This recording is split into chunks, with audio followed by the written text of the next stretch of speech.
Hello you guys, welcome to episode 9 of the Crime with Kylie podcast. Now in today's episode, we are going to be discussing the case of Lucy Letby.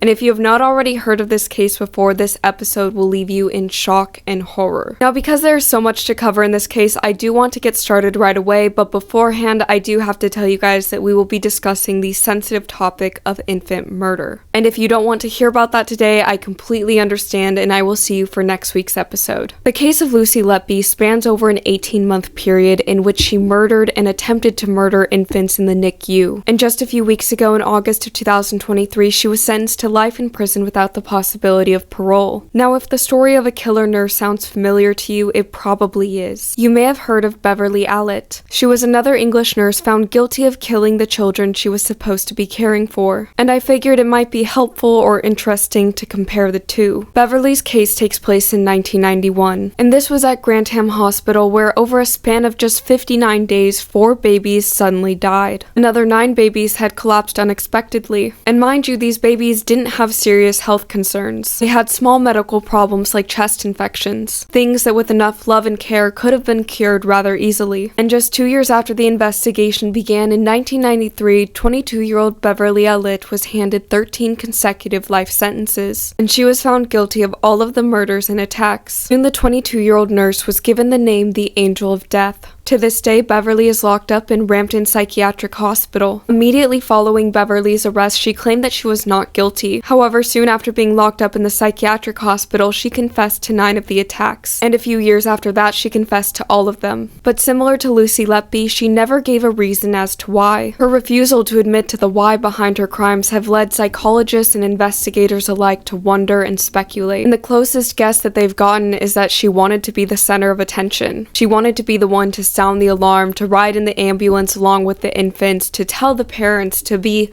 adored by her fellow nurses and doctors. It is thought to be that and a combination of Munchausen by proxy syndrome. And if you're familiar with the case of Gypsy Rose, Munchausen by proxy syndrome always ends up hurting someone else. Munchausen by proxy syndrome isn't just a mental illness, but it is also a form of child abuse. For instance, Gypsy Rose's mom Dee Dee wanted her to be the center of attention so badly and wanted to be adored as a caretaker that she forced illnesses and medical conditions on her daughter that didn't even exist. And in these cases of Lucy Letby and Beverly Allett, it seems like there are underlying tones of Munchausen by proxy syndrome. For example, them harming the baby so that way they could be the ones to resuscitate them and get the attention of the doctors and the other nurses and be viewed at and adored as the caretakers, and then get all of the sympathy afterwards. And as we're going to get into it, text messages between Lucy Letby and her fellow nurses kind of show and prove that. Alright, now that we've laid down some groundwork, let's get into who Lucy Letby is and her past. Were there any signs that would have shown that Lucy would have become a killer? Lucy Letby was born January 4th of 1990 and grew up as an only child.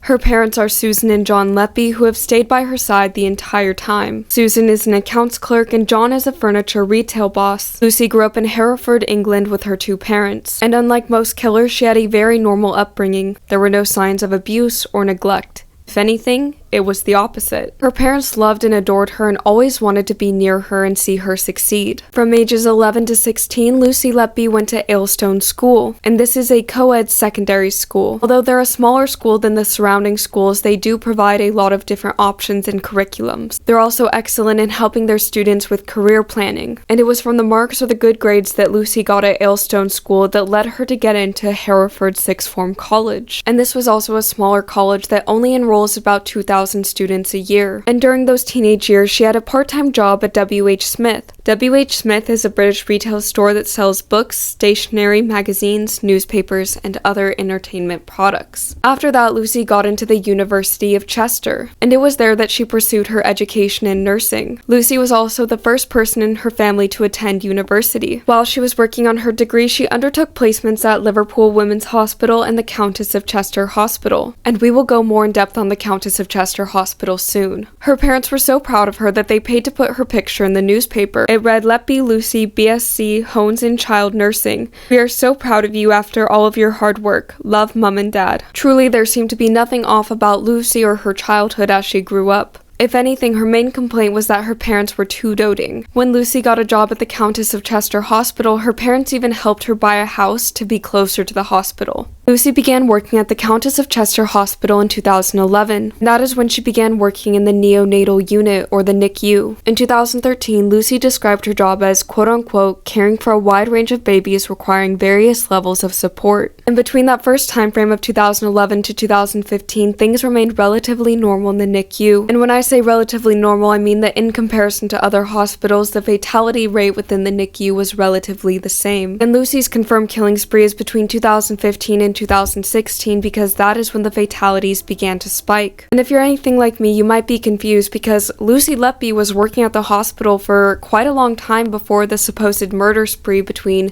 2015 and 2016. It's very odd to me that despite working in the neonatal unit since 2011 that she chose to wait 4 years before killing. However, like I said, between 2015 and 2016 was her confirmed murder spree. It is truly unknown if Lucy Letby had any attacks before that. And the only reason they started getting suspicious of Lucy Letby was because of how high the fatalities got between 2015 and 2016. And I guess all that what I'm saying is leading up to this article that I found that came out just 2 days ago. And this article shows a picture of Lucy Letby from 2013 helping christen a newborn who died shortly after her care. Now we are going to discuss this and get into it, however I must say that this is not a death that Lucy Letby has been convicted of. Okay, so here's what happened. A mother named Emily Morris came to the Countess of Chester Hospital where she had her son. Her son's name was Alvin Morris. Now Alvin was born with muscular dystrophy, which is why he was in the NICU, the very same NICU where Lucy Letby's killing spree took place. Lucy had helped his mom Emily with her son's christening. She even signed his christening book. But that very same night, as though it was a warning, Lucy pulled Emily aside and told her that her son was deteriorating. And first off, as someone who's had a baby, that is very strange because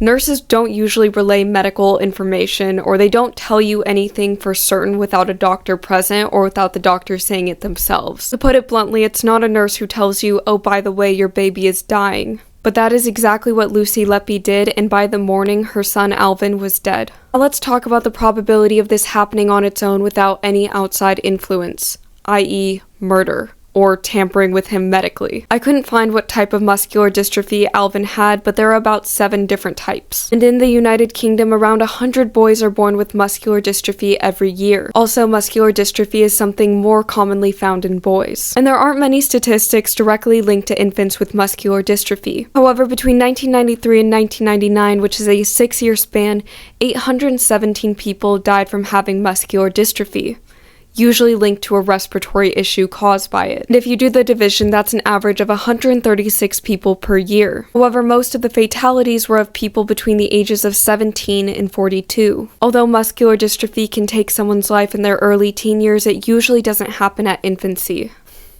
Anyways, with all of that said, Emily Morris is trying to get her son Alvin's death reinvestigated, especially considering that Lucy Letby was there when her son passed away and considering the message that she left in his christening book. This message read, "To Alvin, with love on your special day," which of course under normal circumstances that seems normal, but considering the fact that she is now a proven serial killer, it is a little bit suspicious. And as for why now, they actually just discovered the photos that you guys have been seeing on the screen a few days ago. They were stored on some sort of hard drive that they couldn't get to download until recently. Emily Morris and her husband were beyond shocked to see Lucy Letby with Alvin. Okay, now we can get into the murders and attempted murders that Lucy was convicted of between 2015 and 2016. Lucy's first known and convicted murder occurred on June 8th of 2015. There were a set of twins who were born 6 weeks early in the NICU. They were a baby boy and a baby girl, the baby boy known as baby A and the twin baby girl known as baby B. Aside from being born early, which most sets of multiples are, they were very healthy. They just needed a little extra love and care before they could be sent home. Sadly, they were put into the care of the wrong person. They were put into the care of Lucy Letby. Just 30 minutes into Lucy taking care of baby A, the baby boy, he started deteriorating rapidly, and he died within 90 minutes of her starting her shift.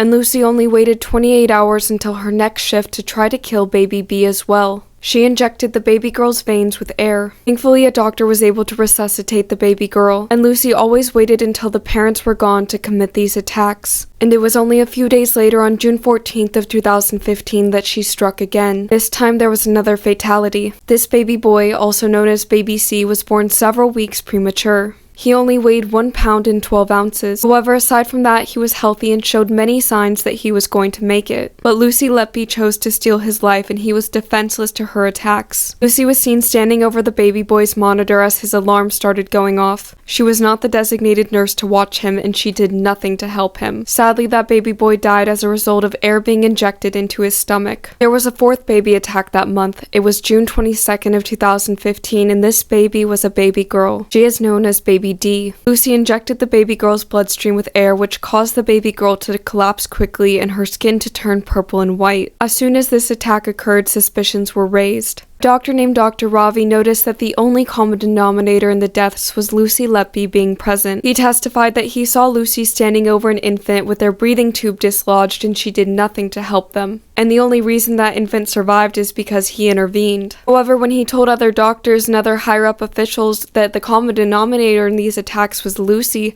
they didn't believe him. They didn't want to. They said, "Oh, not Lucy, not nice Lucy." And this brings us to another issue in this case. Because Lucy had a happy demeanor and a bright smile, and honestly, she didn't look like she would be a child murderer, she really wasn't looked into as soon as she should have been. And the other strange thing here is that even if Lucy hypothetically didn't commit the murders, she wasn't given leave, she wasn't moved to a different unit.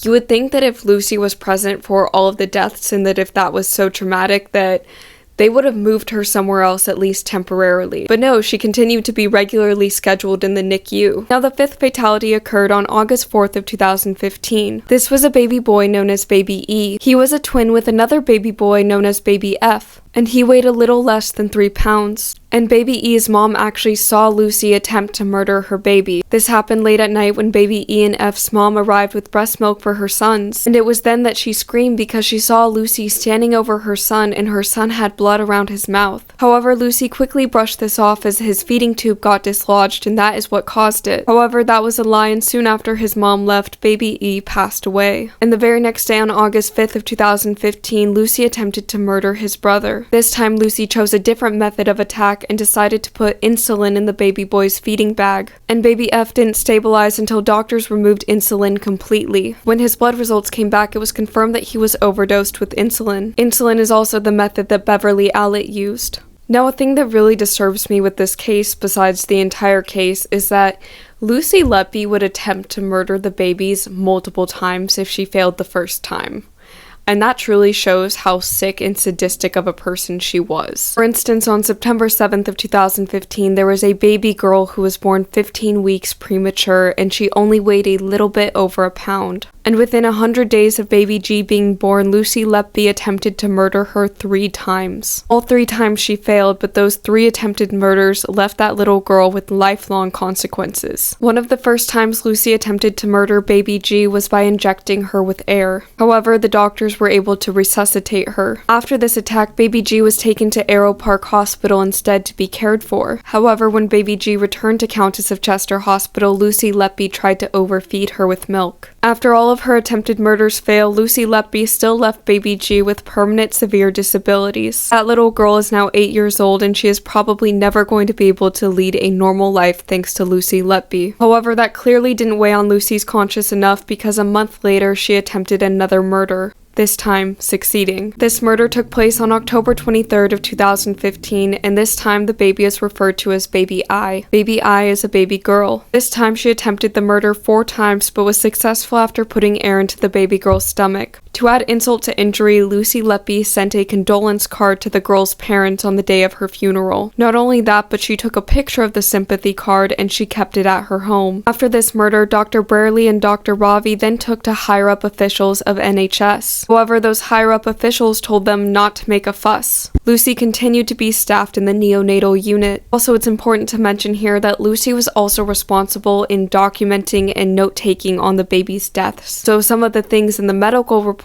were actually put there by Lucy. To some extent, because of that, it's unknown exactly what is true. On February 8th of 2016, Dr. Breary starts to connect the dots. And I'm pretty sure a few seconds ago I mispronounced his name and put an L into it, but it is Dr. Breary. I apologize. case. But nonetheless, he starts connecting the dots and noticing that Lucy was present at all of the attacks and all of the murders. He wanted to have a meeting with the medical director, Ian Harvey, to discuss his findings. And he did say that this meeting was urgent, but no meeting was held until May of 2016. Sadly, that gave Lucy ample more time to commit murders and attempted murders. Now, on April 9th of 2016, Lucy Letby murdered yet again. This baby was a baby boy referred to as Baby L, and she injected insulin into his dextrose bag. His insulin levels were so high that they reached the very top of what the machine could measure. And that very same day of April 9th of 2016, she decided to attempt to murder another child. This was another boy who was referred to as Child M. And for clarification, baby boys L and M were brothers, twin brothers. He was injected with air but survived. However, sadly, he was left with brain damage. On May 11th of 2016, Dr. Brewery finally meets with Ian Harvey being the medical director. After going over his concerns, Ian quickly dismissed him. Ian suggested that other NHS services were responsible for the spike in infant fatalities. He said that there is no evidence against Lucy Letby except for a coincidence. On June 3rd of 2016, there was another baby boy in the NICU. He had a condition called hemophilia. This condition causes severe bleeding. Using his medical condition as a cover, Lucy Letby shoved his nasogenic tube down his throat, and this caused severe trauma. This baby boy is known as Baby N, and he survived her attack. On June 23rd of 2016, there were triplet babies in the NICU, and Lucy was designated to care for two of them. These were baby boys known as Baby O and Baby P, and she committed these murders within a day of returning from her trip to Ibiza. Also, aside from being born early, there was nothing medically wrong with these triplets. However, on the 23rd of June of 2016, Lucy injected air into Baby O. This caused him to quickly collapse and for his skin to turn purple and white.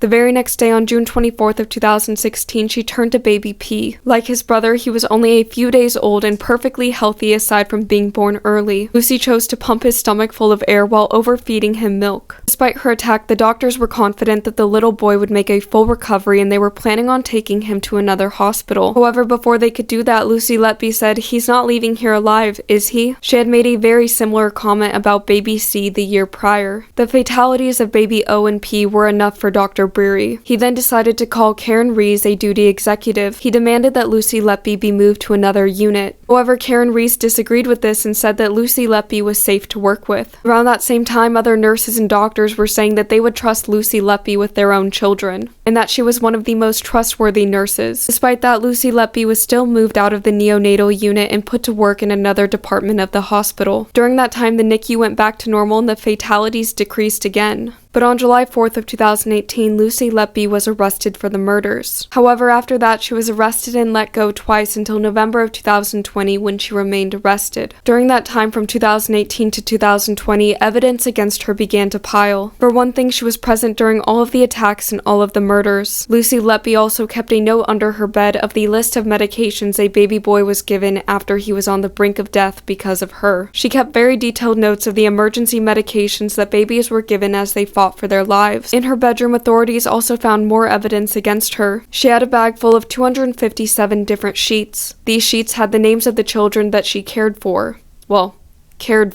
She also had a few shift handover documents that should have never left the hospital. But one of the most convincing pieces of evidence was a post-it note that you guys are seeing on the screen now. One of the lines reads, "I don't deserve to live. I killed them on purpose because I'm not good enough to care for them." She also wrote, "I am a horrible, evil person. I am evil. I did this." There were also many suspicious texts that she sent to coworkers. One of her text messages said this, "On a day-to-day basis, it's an incredible job with so many positives, but sometimes I think, how do such sick babies get through and others just die so suddenly and unexpectedly? Guess it's how it's meant to be. I think there's an element of fate involved. There is a reason for everything." What? Just what? She never showed any guilt or sadness whatsoever. And if that wasn't sickening enough, on June 22nd of 2016, just a day before she murdered babies O and P, she said this. And this was in a text message to her friends. She wrote, "I'll probably be back with a bang." And this woman is beyond evil. Even during her 10-month trial, she only cried twice. One of the times she cried is when she was shown pictures of her bedroom back home. The other time she cried was when a male doctor or a male nurse that she kind of had a thing with, he was married, but he took the stand, and when she saw him, she cried. And it's unknown what type of thing they had. There were text messages between her and a friend talking about how they were flirting, and then in their text messages to each other. Despite the fact that he was married, they were sending hearts back and forth, and they also took a trip to London together. However, Lucy has never confirmed that he was her boyfriend. But based off of the range of emotion that she showed when she saw him, I think that kind of explains itself. But while the judges and the lawyers were talking about all of these sick and horrible things that she did to these innocent babies, she did not shed one tear or show an ounce of guilt. She even initially tried to plead not guilty. And for whatever reason, her parents still very much believed her, so they moved out of their house to be closer to where the trial was taking place. Additionally, both Lucy and her parents refused to hear the victim impact statements from the families whose lives she permanently altered. Additionally, after Lucy's cell phone records were pulled, it showed that she was looking up the names of the families of her victims on Facebook. And not only would she look them up right after the murders, but she would also look them up on significant days like Christmas. And in court, she tried to claim that this was a normal curiosity, but it just wasn't. It was almost like the grief and the mourning of the families is what fueled her. Overall, she is an absolute monster who should have been